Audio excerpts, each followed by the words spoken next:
Namaskar all of you. Today we discuss about vector algebra class 12 science.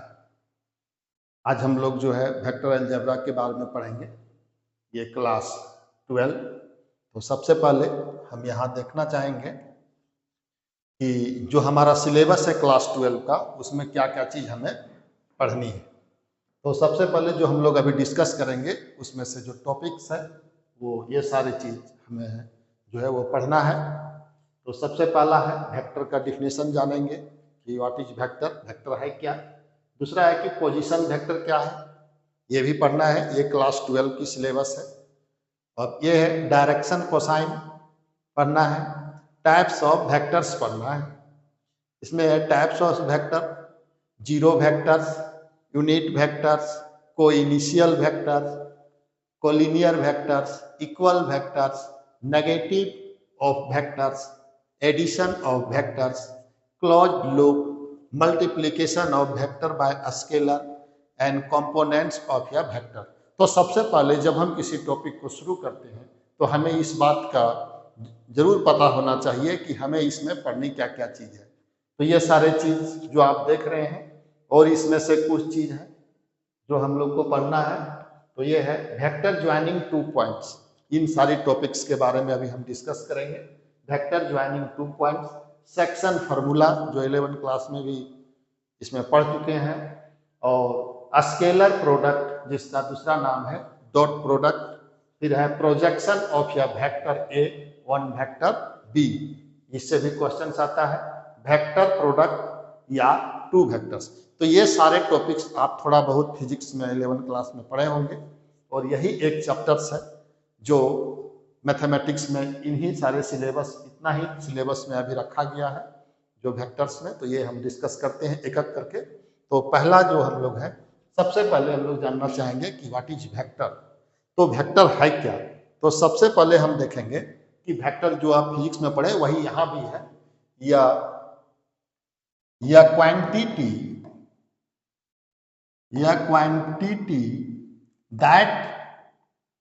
that has magnitude as well as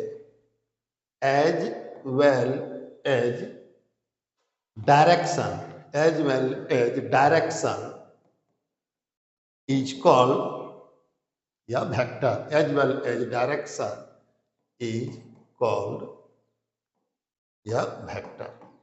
तो vector, ये आप इससे परिचित हैं आप कि वेक्टर है क्या।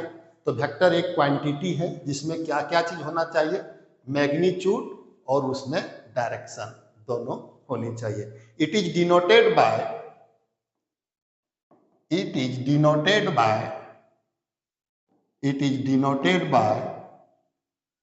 बी। यदि ए और बी दो पॉइंट है, A is the initial point and B is the final point, that is called terminal points. तो ये भी, या इसको हम लोग किसी नाम से ऐसे भी हम लोग डिनोट कर सकते हैं। इस सिंबल का मतलब होता है कि जो वेक्टर है वो ये से शुरू हुआ, कहाँ तक गया, बी तक। फॉर एग्जाम्पल मान लेते हैं कि कोई एक वेक्टर इस तरह से है और ये इसका इनिशियल पॉइंट हुआ। इनिशियल पॉइंट जहाँ से वेक्टर चलना शुरू कर किया, दैट इज इनिशियल पॉइंट। और जहाँ पे समाप्त हुआ, जहाँ पे खत्म हुआ, that is called final point या टर्मिनल पॉइंट। तो याद रखेंगे, जो इनिशियल पॉइंट होता है जहाँ से वेक्टर का प्रारंभ होता है, that is called initial point. तो ये हो गया इनिशियल पॉइंट, और ये हो गया टर्मिनल पॉइंट। टर्मिनल पॉइंट मतलब फाइनल पॉइंट, जहां पे वेक्टर समाप्त हुआ, ये हो गया टर्मिनल पॉइंट। तो ये वेक्टर, ये इनिशियल पॉइंट और ये हो गया टर्मिनल पॉइंट।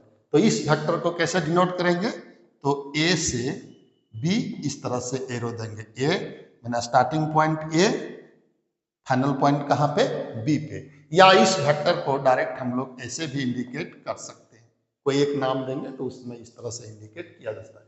अब इसी वेक्टर्स को मान लेते हैं कि इस तरह से कोई वेक्टर्स है, यहाँ P है, यहाँ Q है, और Q is the initial point of this vector and P is the terminal point. This is initial point and this is the terminal point. तो ये वेक्टर को कैसे इंडिकेट करेंगे? तो सबसे पहले Q लिखेंगे, फिर P लिखेंगे। इस वेक्टर को इस तरह से इंडिकेट करेंगे, Q is the initial point and P is the terminal point. Terminal point is called final point. तो ये हो गया। और जो वेक्टर की लंबाई होती है दैट इज कॉल्ड वेक्टर का मैग्नीट्यूड। तो मैग्नीट्यूड यहाँ पे क्या हो जाएगा? A से लेकर के B, मतलब क्या हुआ? जो वेक्टर है AB, वेक्टर AB का जो मैग्नीट्यूड होगा वो कैसे डिनोट करेंगे? Magnitude of vector AB, magnitude of vector AB is denoted bye mode AB। ये मैग्नीट्यूड है। मैग्नीट्यूड मतलब उस वेक्टर की लंबाई, मतलब उसकी डिस्टेंस, इनिशियल पॉइंट और फाइनल पॉइंट के बीच का जो डिस्टेंस है that is called magnitude of vector AB। तो ये वेक्टर का एक संक्षिप्त परिचय। अब हम लोग इसी में आगे जो है वो देखेंगे पोजीशन वेक्टर। ये पोजीशन वेक्टर क्या है? What is position vector? तो अभी हमने देखा कि जो वेक्टर्स है उसका दो पॉइंट्स होते हैं, एक इनिशियल पॉइंट और एक फाइनल पॉइंट। तो पोजीशन वेक्टर में क्या होगा? एक वेक्टर पोजीशन वेक्टर कहलाएगा जिसका इनिशियल पॉइंट ओरिजिन हो और टर्मिनल पॉइंट कोई दूसरा पॉइंट हो सकता है। तो पोजीशन वेक्टर क्या होगा? A vector is said to be, a vector is said to be position vector if its initial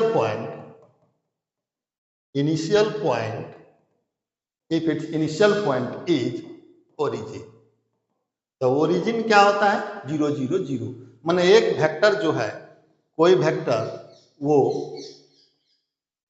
position vector कहलाएगा जब उसका इनिशियल पॉइंट जो हो वो ओरिजिन से शुरू हो। मतलब यहां से कोई वेक्टर इस तरह से जा रहा है तो इसका टर्मिनल पॉइंट कुछ भी हो सकता है P, यहाँ का पॉइंट कुछ भी x y z हो सकता है प्लस माइनस में। तो ये जो वेक्टर है OP that is called position vector. तो पोजीशन वेक्टर जो भी होगा उसका इनिशियल पॉइंट मतलब स्टार्टिंग पॉइंट वो क्या होगा? ओरिजिन पे होगा।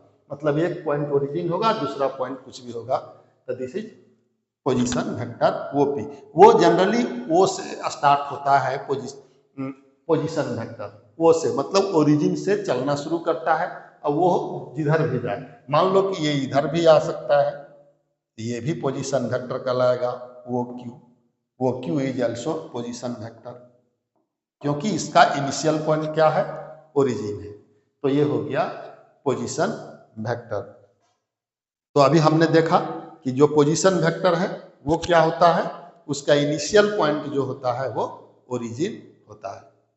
तो हम लोग क्या ध्यान देंगे कि पोजीशन वेक्टर जो होता है वो ओरिजिन से शुरू होता है। Now we discuss about direction cosine.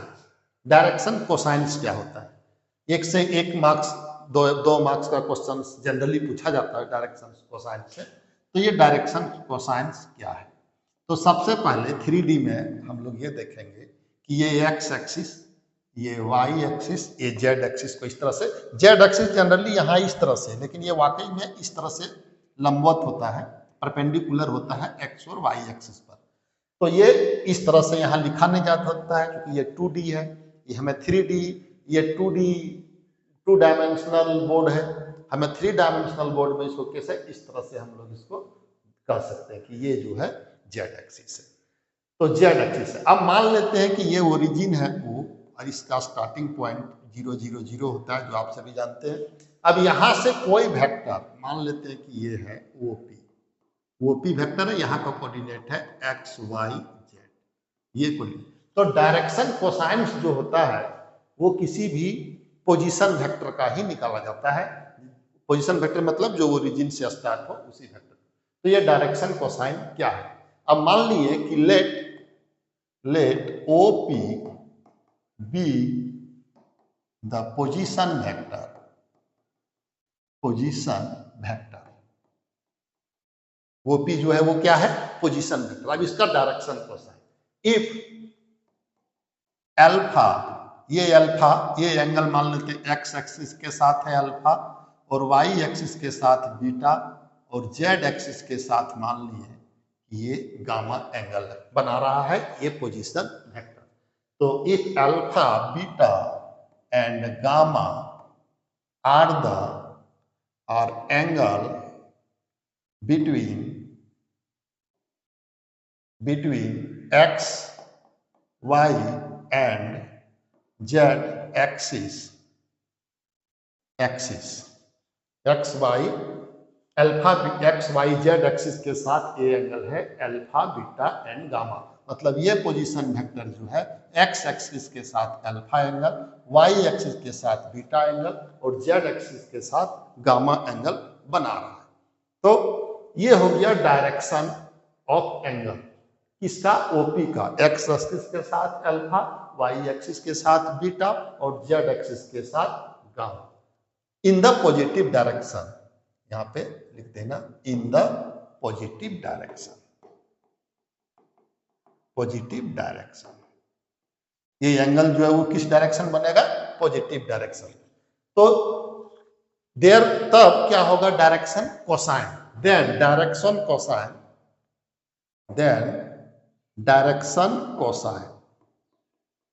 Direction cosines जो हो जाएगा इस पोजीशन वेक्टर ओपी का, वो होगा cos alpha, cos beta and cos gamma. ये हो गया direction cosine. Cos alpha, cos beta and cos gamma which is denoted by generally L, M और एन। ये डिनोट करता है एल, एम और एन से, इसको हम लोग डिनोट करते हैं।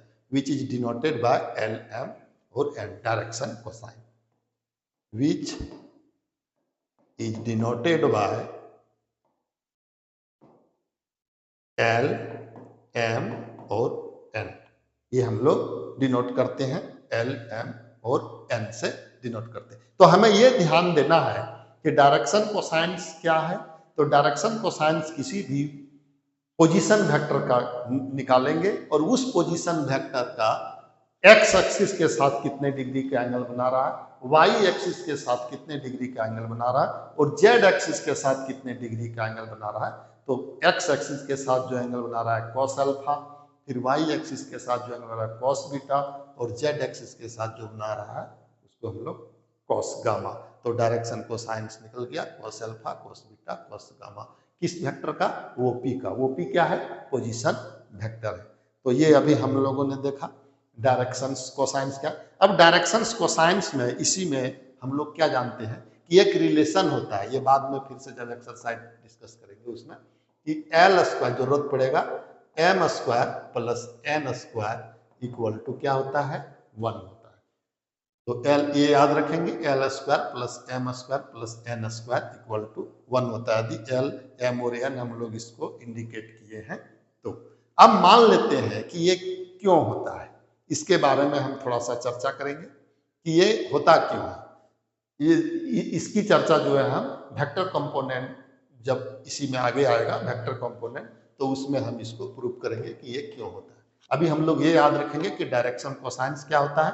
Cos alpha, cos beta and cos gamma. और इसको कैसे डिनोट करते हैं? एल, एम और एन से। और ये एल, एम और एन में क्या रिलेशन है? L square plus M square plus N square equal to 1। अब नेक्स्ट हम लोग देखेंगे, नेक्स्ट है types of vectors. Types of vector कितने प्रकार के होते हैं उसको अभी हम लोग का सिलेबस में है, जो पढ़ना है क्लास 12 में। तो जीरो वेक्टर क्या है? तो जीरो वेक्टर क्या होता है? एक ऐसा वेक्टर जिसका इनिशियल पॉइंट और फाइनल पॉइंट दोनों क्या हो? सेम हो।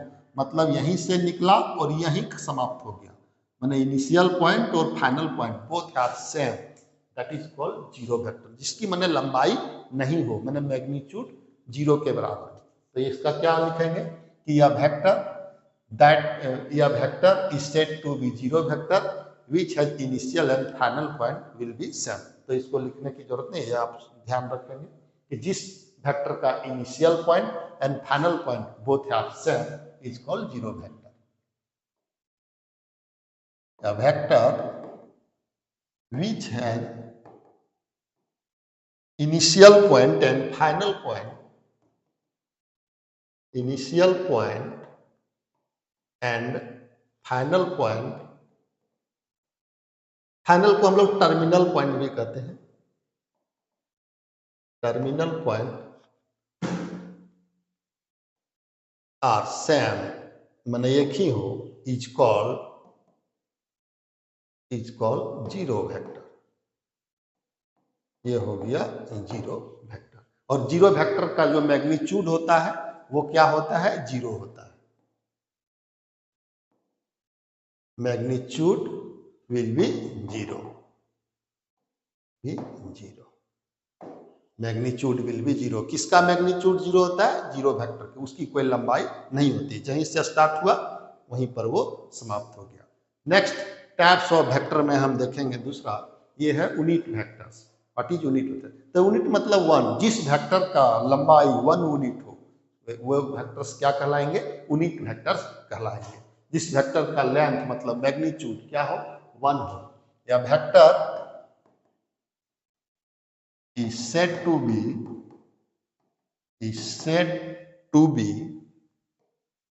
unit vector if its magnitude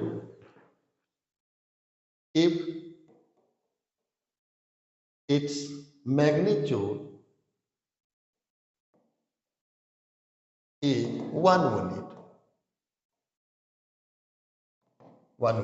ये 1 किलोमीटर, 1 मीटर, 1 सेंटीमीटर जब भी कुछ आ जाए तो उसको हम लोग कहेंगे, उस वेक्टर को क्या कहेंगे? यूनिट वेक्टर्स कहेंगे। मान लेते हैं कि ये वेक्टर ये है, मतलब यदि ये यूनिट वेक्टर है, if vector A is unit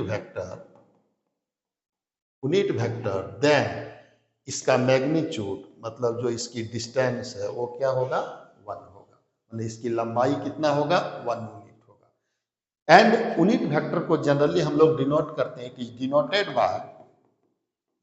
denoted by, ये डिनोशन है कि आप कैसे यूनिट वेक्टर को डिनोट करते हैं। It is denoted by A cap. जहां भी ए कैप लगा रहेगा वो कौन सा वेक्टर होता है?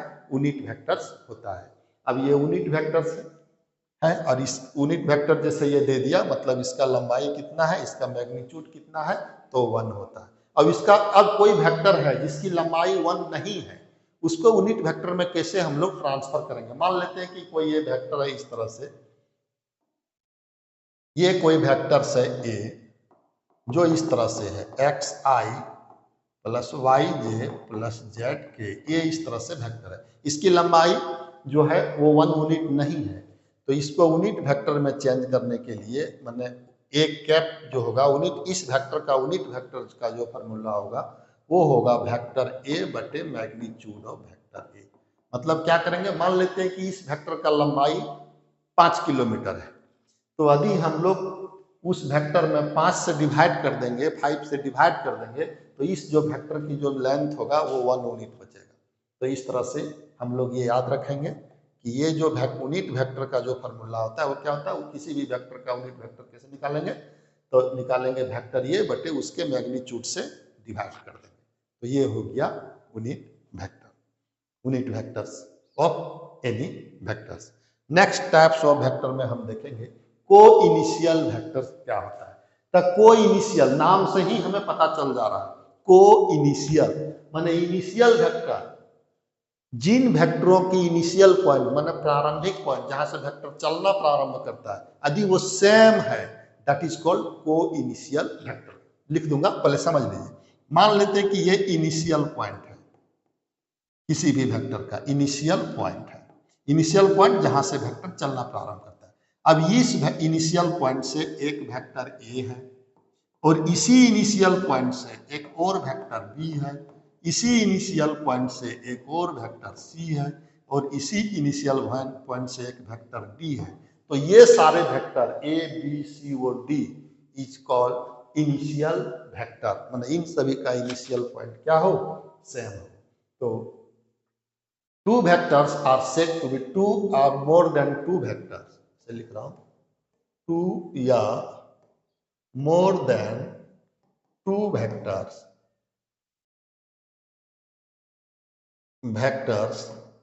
are said to be co-initial vector if their initial point will be same. If their initial point will be same.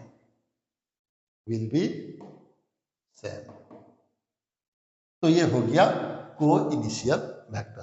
तो इस तरह से हम याद रखेंगे कि इनिशियल वेक्टर क्या होता है, जिसमें इनिशियल पॉइंट जो प्रारंभिक पॉइंट है वेक्टर का वो सेम होगा और फाइनल पॉइंट अलग अलग होगा। तो उन वेक्टरों को हम लोग क्या कहेंगे, वो इनिशियल वेक्टर कहेंगे।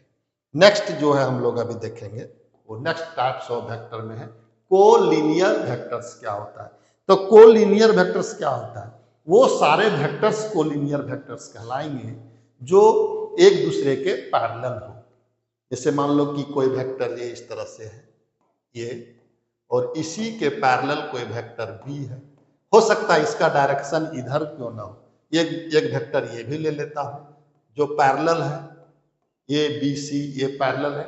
ये तीनों वेक्टर्स जो कहलाएंगे वो कोलिनियर वेक्टर्स कहलाएंगे। तो कोलिनियर वेक्टर्स को जनरली क्या ध्यान रखेंगे कि वैसे वेक्टर्स जो आपस में पैरेलल हो, पैरेलल लाइन बना रहा हो, तो उन वेक्टर्स को हम लोग क्या कहेंगे, कोलिनियर वेक्टर्स। तो हम लोगों ने ये क्या याद रखा कोलिनियर वेक्टर में कि जो पैरेलल वेक्टर्स होते हैं वो आपस में कोलिनियर वेक्टर कहलाते हैं। तो इसका डिफिनेशन क्या हो जाएगा, टू और more than two vectors are said to be collinear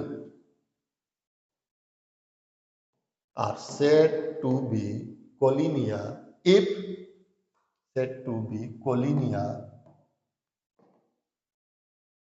they are parallel to the if they are parallel to the same line,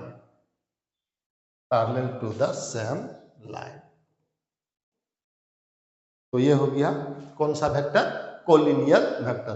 तो दो कोलिनियर वेक्टर के बीच का जो एंगल होता है या तो 180 होता है। जैसे एक वेक्टर मान लेते हैं कि ऐसे है और एक वेक्टर यहीं से स्टार्ट हुआ और इस तरह से जा रहा है, एक वेक्टर इधर इस तरह से और एक इधर इस तरह, ये भी आपस में कोलिनियर होगा क्योंकि ये दोनों जो है पैरेलल है। मान लो ये थर्ड लाइन ये है, इस लाइन के ये दोनों वेक्टर पैरेलल है, तो हम लोग कहेंगे कि ये जो वेक्टर ए है और ये जो वेक्टर बी है ये दोनों जो है कोलिनियर वेक्टर है। अब मान लेते हैं कि वेक्टर ये सी है इसी में, तो क्या होगा, ये सी भी इस लाइन के पैरेलल है, तो ये बी और सी ये तीनों वेक्टर्स जो हैं वो इस लाइन के पैरेलल यदि है तो हम लोग कह सकते हैं कि ये तीनों वेक्टर जो है कोलिनियर वेक्टर्स है।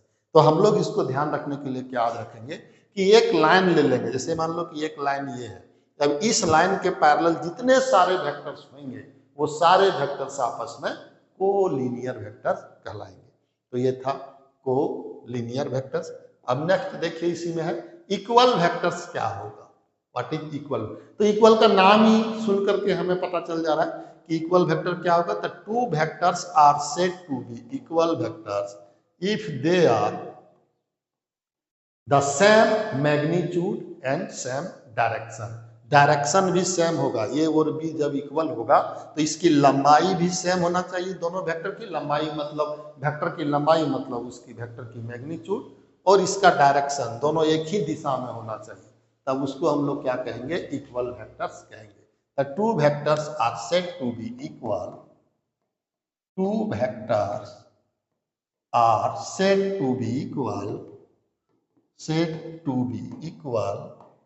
अब आपको समझ में आ गया होगा कि दोनों का मैग्नीट्यूड और डायरेक्शन क्या हो, सेम होना चाहिए। Two vectors are said to be equal if they are equal magnitude, if they are equal magnitude and direction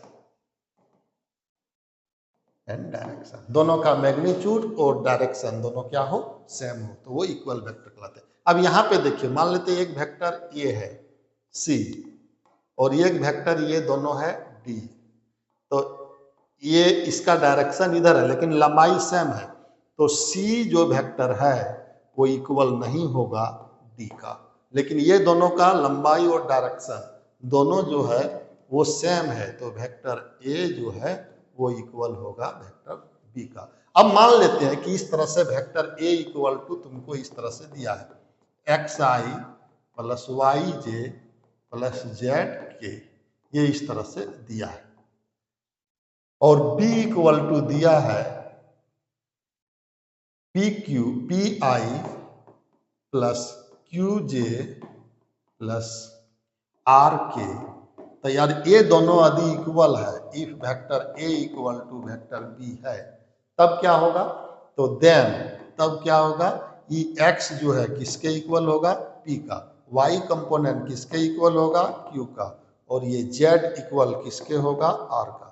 तो इस तरह का ये है, नोट में आप लिखेंगे कि जब दो वेक्टर्स आपस में इक्वल हो तो प्रत्येक कंपोनेंट का जो कोफिशिएंट्स होगा वो आपस में क्या होगा, इक्वल होगा।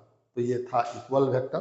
नेक्स्ट है नेगेटिव ऑफ यह वेक्टर, किसी भी वेक्टर का नेगेटिव क्या होता है, तो इसको समझिए। मान लेते हैं कि कोई एक वेक्टर इस तरह से है, ये वेक्टर A है, इस डायरेक्शन में जा रहा है, तो नेगेटिव ऑफ वेक्टर A जो होगा वो क्या होगा, तो नेगेटिव ऑफ वेक्टर A ये क्या होगा। अब नेगेटिव ऑफ वेक्टर ये क्या होगा, तो negative of vector A is denoted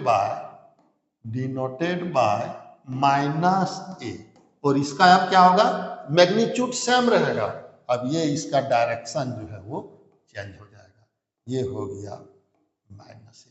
यदि कोई वेक्टर इधर पहले से यदि माइनस है, फिर से इस पर नेगेटिव लगाएंगे तो डायरेक्शन फिर इधर चेंज हो जाएगा, लंबाई दोनों का सेम रहेगा, खाली इसमें क्या होगा, किसी भी वेक्टर का जब नेगेटिव पूछेंगे तो यदि वो पहले से नेगेटिव है, मतलब पहले इधर जा रहा है, तो उसकी दिशा चेंज हो जाएगी, अपोजिट हो जाएगी, that is called negative of vectors. अब नेक्स्ट हम लोग देखेंगे आगे एडिशन ऑफ वेक्टर्स, दो वेक्टर का सम क्या होता है, एडिशन क्या होता है। तो यहाँ पे देखिए, आप फिजिक्स में पढ़ चुके हैं कि कोई वेक्टर्स यदि ये है और एक अलग वेक्टर्स यहाँ से इनिशियल पॉइंट यहाँ से शुरू हो रहा है, ये वेक्टर B है, तो ये जो दोनों का सम होगा vector A equal to B जो होगा वो ये वेक्टर C होगा, वो होगा A प्लस B। ये वेक्टर C जो हो गया, ये दोनों वेक्टर का सम हुआ। तो एडिशन ऑफ वेक्टर क्या होता है, मान लेते हैं कि इसको नाम दे दिए A B C, तो आप देखिए, तो A B C नाम दिए, तो vector AC is said to be addition of vector AB plus BC। अब यहाँ पे हम लोग देखेंगे कि एक क्लोज लूप का काम करता है, उसको ध्यान में रखेंगे हम लोग कि एंटी क्लॉकवाइज डायरेक्शन में यदि कोई क्लोज लूप है, चलिए क्लोज लूप इसके बाद फिर यहाँ आएंगे। क्लोज लूप इन एडिशन क्या होता है, मान लेते हैं कि ये कोई वेक्टर इस तरह से A है, अब ये भी वेक्टर जो है ये किस डायरेक्शन में जा रहा है, एंटी क्लॉकवाइज डायरेक्शन में मान लेते हैं ये वेक्टर, और ये वेक्टर जो AC है ये किस डायरेक्शन में गया, ये क्लॉकवाइज डायरेक्शन में गया। तो हम लोग जो क्लोज लूप ये कहता है कि एंटी क्लॉकवाइज डायरेक्शन में जितने वेक्टर हैं उनका सम क्लॉकवाइज डायरेक्शन में जितने वेक्टर हैं उनके सम के इक्वल होगा। तो यहाँ पे देखिए, तो क्लॉकवाइज डायरेक्शन, क्लॉक मतलब घड़ी की दिशा, तो घड़ी की दिशा में कौन सा वेक्टर है, C है, और एंटी क्लॉकवाइज डायरेक्शन में कौन कौन सा वेक्टर है, A और B है, तो ये हो जाएगा। अब मान लेते हैं कि बड़ा हम लूप लेता हूं, जैसे इस तरह से लूप लेंगे, मान लो इसका डायरेक्शन इधर है और इस वेक्टर का डायरेक्शन B का इधर आ गया, और फिर ये वेक्टर C है जिसका डायरेक्शन मान लेते हैं कि ऐसे है, अब ये वेक्टर D है जिसका डायरेक्शन इधर है, अब ये वेक्टर ये है जिसका डायरेक्शन मान लिए कि हम इधर है E का, और ये वेक्टर ये है जिसका डायरेक्शन हम मान लिए इधर है, ABCDEF है। तो देखिए क्लोज लूप कहता है कि एंटी क्लॉकवाइज डायरेक्शन में जितने वेक्टर हैं उन सभी का सम क्लॉकवाइज डायरेक्शन में जितने वेक्टर हैं उनके सम के बराबर होगा। तो जब इस तरह का लूप रहे तब देखिए आप इस तरह से आप लिख सकते हैं। तो हम सबसे पहले क्लॉकवाइज डायरेक्शन या एंटी क्लॉकवाइज डायरेक्शन में लिख रहा हूं, तो मैं क्लॉकवाइज डायरेक्शन में सबसे पहले शुरू करता हूं। तो क्लॉकवाइज डायरेक्शन में देखिए कौन कौन सा वेक्टर, तो सबसे पहला ये वेक्टर डी जो है, डी देखिए आपका क्लॉकवाइज डायरेक्शन में है। फिर ये क्लॉकवाइज डायरेक्शन में क्या है, सी है, और फिर क्या है, बी भी है क्लॉकवाइज डायरेक्शन में। तो ये वेक्टर क्लॉकवाइज, फिर ये नहीं है, ये नहीं है, ये भी एंटी क्लॉकवाइज में है। इतना इक्वल टू क्या होगा, sum of anticlockwise direction vectors. तो एंटी क्लॉकवाइज में कौन है, मैं यहां से शुरू कर रहा हूं। तो एंटी क्लॉकवाइज में घड़ी के विपरीत दिशा में, तो वेक्टर ए से शुरू किए, तो वेक्टर ए प्लस, ये तो नहीं होगा, एक क्लॉकवाइज में था, ये भी क्लॉकवाइज में था, ये भी क्लॉकवाइज में, तो वेक्टर क्या हो जाएगा, ई हो जाएगा, प्लस वेक्टर एफ हो जाएगा। तो ये इसका नियम है, और इसी नियम के आधार पर जो है हम क्लॉकवाइज और एंटी क्लॉकवाइज डायरेक्शन में जो वेक्टर्स होते हैं किसी भी दिए गए क्लोज लूप में हम इसको इस तरह से याद रखें। तो हम लोगों ने ये देख लिया। अब नेक्स्ट हम लोग ये देखेंगे कि मल्टीप्लीकेशन ऑफ या वेक्टर बाय स्केलर। मान लेते हैं कि कोई ये वेक्टर ए है जिसका मैग्नीट्यूड सपोज दैट कुछ दिया है 5 यूनिट 6 यूनिट कुछ दिया है, तो ये वेक्टर है। अब इस वेक्टर में, इस वेक्टर का नाम इस तरह से है एक्स आई प्लस वाई जी प्लस जेड कैप, ये वेक्टर्स है। अब इस वेक्टर्स में किसी भी स्केलर से मान लो मल्टीप्लीकेशन करते हैं, मान लो के से मल्टीप्लीकेशन किए, तो इस वेक्टर का जो मैग्नीट्यूड होगा, मतलब जो लंबाई होगा, वो आपको इस तरह से बढ़ जाएगा। कितना बढ़ेगा, के यूनिट बढ़ जाएगा, मतलब इनिशियल पॉइंट जो होगा इसका यहाँ हो जाएगा। तो इस तरह से वेक्टर का जो मल्टीप्लीकेशन होगा, किसी भी वेक्टर्स में हम लोग मल्टीपल करेंगे, और दिस इज डिफाइंड बाय सभी कंपोनेंट में के से जो है वो क्या हो जाता है, मल्टीप्लीकेशन इस तरह से हो जाएगा, प्लस वाई जे प्लस जेड, इस तरह से प्रत्येक एक्स में, वाई में और जेड में आप मल्टीप्लीकेशन कर सकते हैं। के एक्स आई प्लस वाई के जे प्लस जेड के जेड के जेड के। तो इस तरह से के इज द कांस्टेंट। तो यहाँ पे ये हो गया multiplication of vector by scalar. Next है कंपोनेंट्स ऑफ या वेक्टर, जो अभी हम लोग लिखे थे एक्स आई कैप प्लस वाई जे कैप प्लस जेड के कैप। तो आई जे और के जो है वो है वेक्टर कंपोनेंट। किसका component, vectors component. X axis के साथ जो वेक्टर कंपोनेंट होता है उसको आई कैप, और वाई एक्सिस के जो वेक्टर कंपोनेंट होता है उसको जे कैप। और तो हम लोगों ने यहां देखा कि कंपोनेंट्स ऑफ या वेक्टर्स, कंपोनेंट्स ऑफ या वेक्टर क्या है। द कंपोनेंट्स ऑफ या वेक्टर्स में हम लोग देखेंगे कि ये वेक्टर कंपोनेंट्स है। मान लेते हैं कि कोई ए हो गया एक्स एक्सिस, ये हो गया वाई, ये हो गया जेड एक्सिस, और ये ओरिजिन है 3D में। अब मान लेते हैं कि ये वेक्टर्स कोई पी है जिसका यहाँ पे दिया हुआ है एक्स वाई और जेड पॉइंट। अब इस ओपी वेक्टर्स को, इस पोजीशन वेक्टर का वेक्टर कंपोनेंट हमें निकालना है। तो जो एक्स एक्सिस के साथ इस पॉइंट का जो डिस्टेंस होगा, जो एक्स एक्सिस है इसको हम लोग आई कैप से इंडिकेट करते हैं, और वाई एक्सिस के साथ जो है उसको जे से, और जेड एक्सिस के साथ जो है उसको के कंपोनेंट से इंडिकेट करते हैं। तो ये वेक्टर कंपोनेंट ओपी जो हो गया वेक्टर, वो होता है हमें क्या, एक्स आई, मैंने आई के साथ एक्स आई कैप प्लस वाई जे कैप प्लस जेड के कैप, ये हो गया वेक्टर कंपोनेंट। अब जो डिस्टेंस होता है वो पी, वो इसका मैग्नीट्यूड को शो करता है, इस वेक्टर के डिस्टेंस को शो करता है। तो मैग्नीट्यूड जो निकल गया इसका वो पी, वो होता है X square plus Y square plus Z square, जो आप फिजिक्स में पढ़ चुके हैं। ये वेक्टर की लंबाई हो जाती है ओ से लेकर के पी तक की लंबाई। तो ये है वेक्टर कंपोनेंट, मतलब एक्स एक्सिस के साथ कंपोनेंट है, उस पॉइंट का जो डिस्टेंस है, इस पॉइंट से परपेंडिकुलर डिस्टेंस डालेंगे तो ये आई आई मैंने एक्स आई का मतलब हुआ x यूनिट का जो डिस्टेंस है इस पॉइंट से परपेंडिकुलर डिस्टेंस है, और y के साथ जो डिस्टेंस है y यूनिट है, और z के साथ जो डिस्टेंस है वो z। z जनरली इस तरह से होता है, तो इस पॉइंट के यहाँ तक का डिस्टेंस। तो ये हो गया वेक्टर कंपोनेंट। अब आता है वेक्टर ज्वाइनिंग टू पॉइंट। दो पॉइंट्स को जब वेक्टर क्या होगा, जब टू पॉइंट को ज्वाइन करेगा। मान लेते हैं कि ये एक लाइन है जिसमें एक पॉइंट ए है, एक पॉइंट ए बी है। यहाँ का पॉइंट मान लीजिए कि x1 y1 और z1 है। दूसरा पॉइंट ये है जिसका नाम है x2 y2 z2। ये दो पॉइंट है। तो जनरली याद रखिए कि यदि इसमें अभी लाइन है, ये लाइन का दो पॉइंट है। अब यहाँ दिखाना पड़ेगा कि या तो ये इनिशियल पॉइंट है या फिर बी इनिशियल पॉइंट है। कोई एक पॉइंट जो है वो इनिशियल पॉइंट है।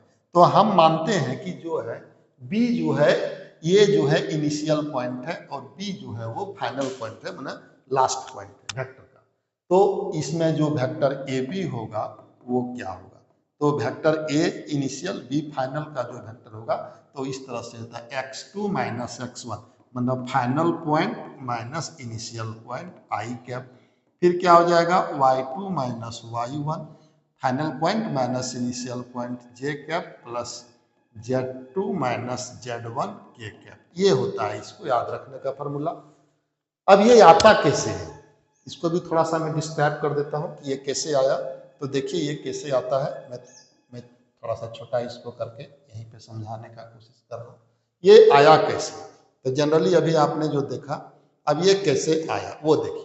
मान लीजिए कि अभी ये जो है ए था, ये बी था, और ये का पॉइंट है x1 y1 z1, और बी का पॉइंट है x2 y2 z2। ये पॉइंट है आपका। अब मान लेते हैं कि ये जो है ओरिजिन है, ओरिजिन है, ये पॉइंट है। अब इस पॉइंट को इस तरह से मिला दिए, इस पॉइंट को इस तरह से मिला दिए। अब इसका जो है वो फाइनल पॉइंट ऐसे है। तो अब अभी ट्रायंगल रूल में या क्लोज लूप में आपने पढ़ा, क्या पढ़ा कि एंटी क्लॉकवाइज डायरेक्शन में जितने वेक्टर है उनका सम क्लॉकवाइज डायरेक्शन में जितने वेक्टर है उनके सम के इक्वल है। तो एंटी क्लॉकवाइज, तो एंटी क्लॉकवाइज डायरेक्शन में कौन वेक्टर है, ये ओरिजिन वो है, और क्लॉकवाइज डायरेक्शन में कौन है। तो आप देखिए यहाँ पे वो भी जो है वो एंटी क्लॉकवाइज है, वो ये, और ए भी जो है क्लॉकवाइज है। तो इस नियम से आप लिखेंगे कि वो ये वेक्टर प्लस कौन सा vector, A B vector equal to क्या होगा, ओ बी वेक्टर होगा। एंटी क्लॉकवाइज, ये क्लॉकवाइज डायरेक्शन में दो वेक्टर हैं, वो ये और ये भी, और ये एंटी क्लॉकवाइज में ओ बी। ये नियम हो गया by the close loop in a vector. अब यहाँ से आप आगे जब बढ़ेंगे, हमें क्या निकालना था, ए बी वेक्टर निकालना था।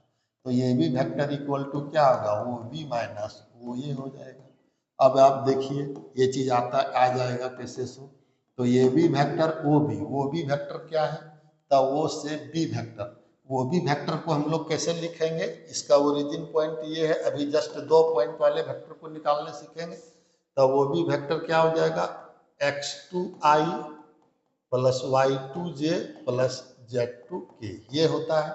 और इसी तरह से वो ये वेक्टर क्या हो जाएगा, x1i plus y1j plus z1k, ये कौन सा वेक्टर हुआ, वो ये वेक्टर हुआ, माने final point minus initial point. तो यहाँ पे देखिए वो भी को आप जब लिखेंगे तो वो भी क्या है, x2i plus y2j plus z2k, और यहाँ माइनस का साइन देंगे, x1i plus y1j plus z1k, और ये दोनों को जब माइनस करेंगे तो ये आई कॉमन आ जाएगा, तो आपको ये चीज मिल जाएगा, x2 minus x1i plus y2 minus y1j plus z2 minus z1k। तो दो वेक्टर्स, दो पॉइंट के बीच का जब भी हम लोग को वेक्टर निकालना पड़े, तो सबसे पहले ये डिसाइड करना पड़ता है कि उसका इनिशियल पॉइंट क्या है और फाइनल पॉइंट क्या है। यदि फाइनल पॉइंट ये है तो x2 minus x1i plus y2 minus y1j plus z2 minus z1k हो जाएगा, और यदि ये फाइनल पॉइंट होगा तो x1 minus x2i plus y1 minus y2j plus z1 minus z2k। तो ये हो गया वेक्टर ज्वाइनिंग टू पॉइंट्स। अब नेक्स्ट हम लोग देखते हैं कि इसमें क्या है, सेक्शन फार्मूला क्या होता है। तो सेक्शन फार्मूला आपने जो है 11 क्लास में जो पढ़े हैं उस वही चीज यहाँ भी है। सेक्शन फार्मूला मतलब 2 पॉइंट्स के बीच में ये चीज आप पढ़ चुके होंगे, इंटरनली बाइसेक्ट और एक्सटर्नली बाइसेक्ट। तो इंटरनली बाइसेक्ट आप ये चीज देखिए, ये बी और यहाँ पे पॉइंट पी है। मान लेते हैं कि m/n में ये इंटरनली बाइसेक्ट कर रहा है।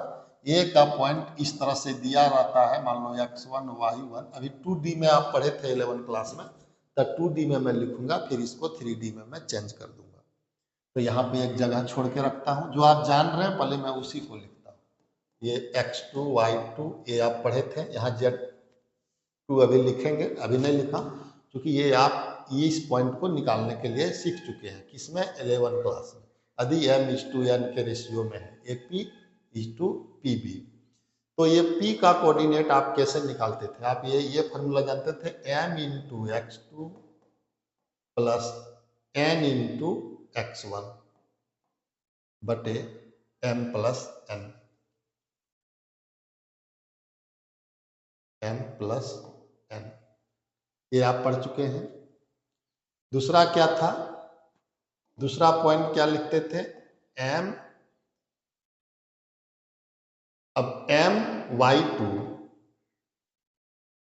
प्लस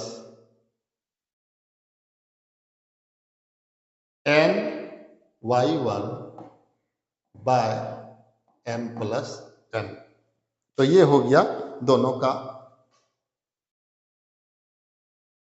अब यहाँ पे देखिए आपका ये चीज आप पढ़ चुके हैं 2D में इस तरह से, जब इंटरनली बाइसेक्ट करता है। अब यहाँ पे मान लेते हैं कि Z1 है, जब 3D में आ गए तो कुछ नहीं है, फिर से यहाँ पे कोमा देंगे और एक और लिखेंगे, क्या? mz2 प्लस nz1 बटे m+n। तो ये 3D में चेंज हो गया। तो यहाँ का पॉइंट आपको ये चीज मिल गया। ये हो गया section formula by internally bisect between 2 points. अब यदि वेक्टर में चेंज करना है तब भी कोई दिक्कत नहीं, इसको आप वेक्टर में भी चेंज कर सकते हैं, लेकिन जनरली इस तरह से भी आप इसको याद रखेंगे। अब वेक्टर में जब इसको चेंज करेंगे तब आपको इस तरह से यहाँ पे एक पॉइंट देना पड़ेगा, O ओरिजिन, और ये इस तरह से दिखाना पड़ेगा। हम लोग वो P वेक्टर को निकाले थे, तो P का पॉइंट यहाँ निकल गया इतना। तो आप जैसे देखिए कोई पॉइंट दिया रहता है तो वो भी वेक्टर क्या हो जाएगा? x2i plus y2j plus z2k, ये हो गया वो P वेक्टर क्या हुआ? तो P पॉइंट निकाल लिए, तो इतना i प्लस इतना j प्लस इतना k, ये हो गया वो P। अब वो ये क्या हो गया? x1i cap plus y1j cap plus z1j cap, ये वेक्टर हो गया। अब यदि इंटरनली बाइसेक्ट कर रहा है, मैंने वो P वेक्टर आप निकालना चाह रहे हैं, तो वो P वेक्टर इक्वल टू इसी में i j और k हम लोग जोड़ देंगे, तो ये वो भी और वो P वेक्टर हो गया। अब जब इसी को एक्सटर्नली बाइसेक्ट करता है, मैंने ये P पॉइंट जो है वो इसके बाहर हो इस तरह से, जैसे मान ले कि ये A है, ये यहाँ पे B है, और यहाँ का पॉइंट आपको निकालना है P जो है। अभी इसका पॉइंट आपको दिया है x1 y1 z1, और इसका दिया है x2 y2 z2। तो इसका पॉइंट निकालना है जो एक्सटर्नल, और m/n रेशियो दिया है AP बटे BP, माने AP ratio BP equal to दिया है m/n। तब एक्सटर्नली जब बाइसेक्ट कर रहा है तो जो P पॉइंट होगा वो जैसे आप 11 में पढ़ चुके वही यहाँ भी होगा। ये हो जाएगा m/x2 minus n/x1 bye m-n, coma देंगे, m/y2 माइनस n/y1 बटे m-n, और तीसरा हो जाएगा m/z2 माइनस n/z1 बटे m-n। ये हो गया कब? जब एक्सटर्नली बाइसेक्ट करता है तब। ये एक्सटर्नली बाइसेक्ट हो गया, एक्सटर्नली बाइसेक्ट, और ये हो गया इंटरनली बाइसेक्ट में, ये आप याद रखेंगे। तो इस तरह से हमने अभी देखा सेक्शन फार्मूला। अब इससे आगे जो है वो देखिए है स्केलर प्रोडक्ट या dot product, dot product between two vector. तो dot product between two vector, ये आप 11 में पढ़ चुके हैं फिजिक्स में, dot product between two vectors. Dot product between two vectors A and B is denoted by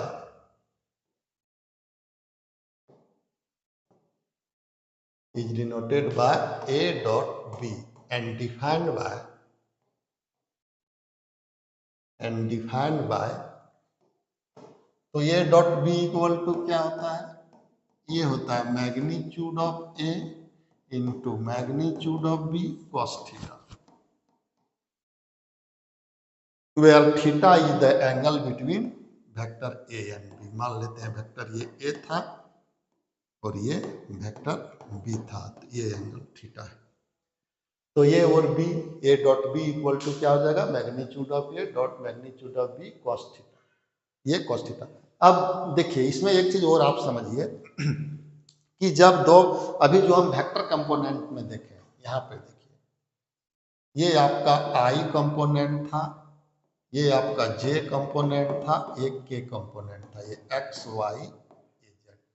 तो आई डॉट जे क्या होगा, तो आई डॉट, सबसे पहले आई डॉट आई निकालता हूं, तो आई डॉट आई मतलब ये दोनों के बीच का एंगल कितना है, 0 है। तो क्या होगा, magnitude of I cap into magnitude of I cap cos 0 degree. अब कॉस 0 डिग्री का वैल्यू हमें पता है, कॉस 0 डिग्री का वैल्यू क्या होता है, 1 होता है। तो यहाँ पे देखिए किसी भी यूनिट वेक्टर का मैग्नीट्यूड 1, फिर ये यूनिट वेक्टर 1 और कॉस 0 डिग्री 1, मतलब क्या आया 1। तो सिमिलरली हम क्या पाएंगे, J dot J equal to K dot K, ये सभी में क्या आएगा 1 होगा, और आई डॉट आई इसका वैल्यू क्या होगा 1 होगा। अब जब इसमें अलग अलग लेंगे, मतलब आई डॉट जे लेंगे, आई डॉट जे, तो देखिए magnitude of I cap into magnitude of J cap, अब कॉस, ये देखिए आई और जे के बीच में एंगल कितना है 90 डिग्री, उसी तरह से जे और के बीच में एंगल कितना है 90 डिग्री, और आई और के बीच में भी एंगल 90 डिग्री है, यहाँ कॉस 90 डिग्री, और कॉस 90 डिग्री का वैल्यू होता है 0। देयरफॉर जब हम लोग अलग अलग वेक्टर कंपोनेंट का डॉट प्रोडक्ट निकालेंगे तो उसका वैल्यू क्या हो जाएगा 0। दैट मीन्स कह सकते हैं आई डॉट जे, जे डॉट के डॉट आई जब अलग अलग रहेगा, या जे डॉट आई, इन सभी का जो वैल्यू आएगा वो क्या आएगा 0 आएगा। जब अलग अलग लेंगे तो उसका वैल्यू 0 आएगा। ये हो गया वेक्टर कंपोनेंट में डॉट प्रोडक्ट। और जब सेम लेंगे तो उसका वैल्यू क्या होगा 1 होगा। इसको आप याद रखेंगे कि स्केलर कंपोनेंट में क्या होता है। अब इसी तरह से हम लोग नेक्स्ट इसमें देखेंगे कि एक और टॉपिक बच गया वेक्टर प्रोडक्ट, जिसका दूसरा नाम हम लोग कहते हैं क्रॉस प्रोडक्ट।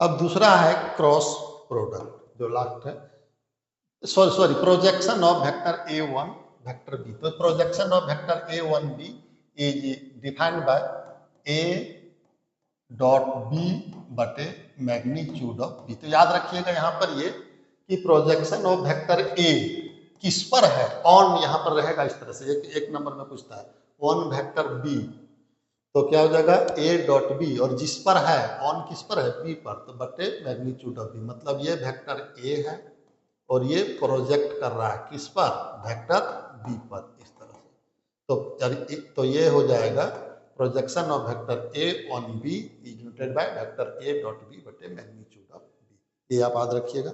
नेक्स्ट है आपका वेक्टर प्रोडक्ट, जिसका दूसरा नाम है cross product between two vector. तो cross product between two vectors is denoted by A cross B. Between two vectors is denoted by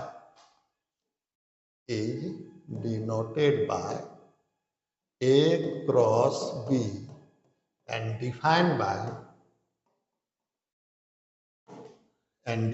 by vector A cross B equal to magnitude of A, magnitude of B into sin theta और n cap, where n cap is the unit vector. तो ये होता है जाकर के हमारा vector product between two vector. कैसे याद रखेंगे? Magnitude of A, magnitude of B, sine theta N cap. वहां पे डॉट प्रोडक्ट में क्या था? Magnitude A, magnitude B, cos theta, where theta is the angle between vector A and B. अब यहाँ पे देखिए, हम लोग इसका वेक्टर कंपोनेंट में जब मल्टीपल करेंगे तब कैसे होगा. जैसे मान लेते हैं कि ये था आई जे और ये था के, ये परपेंडिकुलर होता है आई और जे के बीच में. तो यहाँ पे देखिए आई क्रॉस आई क्या आएगा? तो जो आई क्रॉस आई में आएगा वही जे क्रॉस जे में आएगा, वही के क्रॉस के में आएगा. तो magnitude of I cap, magnitude of I cap into sine theta और एन कैप, ऐसे हो जाएगा. तो अब देखिए साइन थीटा, थीटा के जगह पे हम लोग कितना पुट करेंगे? ये दोनों के बीच जो है थीटा के जगह पे हम कितना पुट कर देंगे? तो यहाँ पे पुट करेंगे 0. तो साइन 0 डिग्री का वैल्यू क्या होता है? 0 होता है. तो हम लोग इतना बराबर क्या लिख देंगे? 0 लिख देंगे. दैट मीन्स हम कह सकते हैं आई क्रॉस आई, जे क्रॉस जे, के क्रॉस के का जो वैल्यू आएगा वो क्या हो जाएगा? 0 हो जाएगा. लेकिन यही डॉट प्रोडक्ट जब लिए थे तो उसका वैल्यू क्या आया था? 1 आया था. क्यों 0 आया? क्योंकि साइन 0 डिग्री का वैल्यू 0 होता है. अब इसमें देखेंगे आई और जे के बीच में जो वहां पे 0 आया था, I dot J equal to 0 आ गया था. यहाँ पे वो चीज नहीं आएगा. आई क्रॉस जे का वैल्यू देखता हूँ.